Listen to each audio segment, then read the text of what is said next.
चूंकि मासूमा को इस बात के बारे में पता चल चुका है कि अगर टीटी मूसा की शादी में ना गया तो वो किसी सूरत मोमल को मूसा के हवाले नहीं करेंगे, क्योंकि उन्हें इस बात का अंदाज़ा है कि जब एक लड़के का बाप ही उससे नाराज़ है, शादी के अहम दिन वो शादी में मौजूद नहीं है, आखिर कोई बड़ी वजह ही है ना।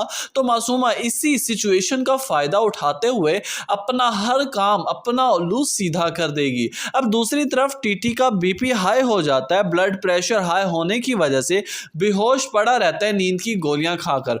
दूसरी तरफ से मोमल और मूसा की शादी टूटने तक की बात आ जाती है, क्योंकि यहाँ पर मोमल के वालिद को किसी सूरत ये रिश्ता मंजूर नहीं होता। शादी के दिन, निकाह के टाइम, एंड टाइम पर वो इनकार कर देते हैं कि अगर मूसा का वालिद यहाँ पर नहीं है तो मैं अपनी बेटी की शादी नहीं कर सकता, क्योंकि मुझसे एक एक बंदा तौकीर साहब के बारे में पूछ रहा है कि दूल्हे का बाप कहाँ पर है, किस किस को मैं जवाब देता फिरूंगा। दूसरी तरफ से रेहान बेगम लगातार कॉल्स करती रहेगी तौकीर साहब के नंबर पर कि कभी तो उठाएं, कभी तो उन्हें ये सारी सिचुएशन बताऊं, हो सकता है वो यहाँ पर आ जाए और सारा मसला सॉल्व आउट हो जाए। लेकिन दूसरी तरफ से कहाँ तौकीर साहब तो नींद की गश में पड़े होते हैं, कोई होश नहीं होता। फोन जब बजने लगता है तो दूसरी तरफ के कान खड़े हो जाते हैं कि अगर ये घंटी की आवाज तौकीर साहब के कान में पड़ गई, उन्हें होश आ गया, कहीं वो ये बात सुनकर चले ही ना जाए। वो क्या करती है, मोबाइल साइलेंट पर लगाकर पावर ऑफ कर देती है।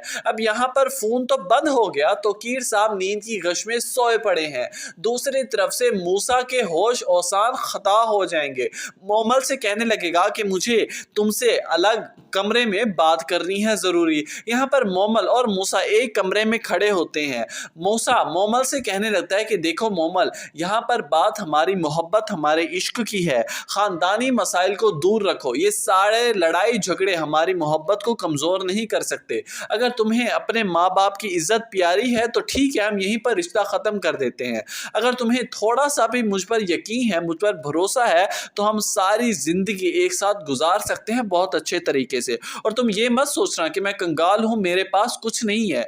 मेरी बहुत अच्छी जॉब लग गई है दुबई में, मैं तुम्हें वहीं पर सेटल करूँगा, अपने साथ वहाँ लेकर जाऊँगा। लेकिन शर्त यह है कि यहीं पर ही तुम्हें फैसला करना होगा। अब देखना यह है कि क्या मूसा और मोमल एक हो पाएंगे, तो कीर साहब शादी में एंट्री देकर मूसा और मोमल का रिश्ता बचा पाएंगे, क्या मासूमा अपने प्लान में कामयाबी हासिल कर पाएगी। अपने कीमती तरह से आगाह करना मत भूलिएगा।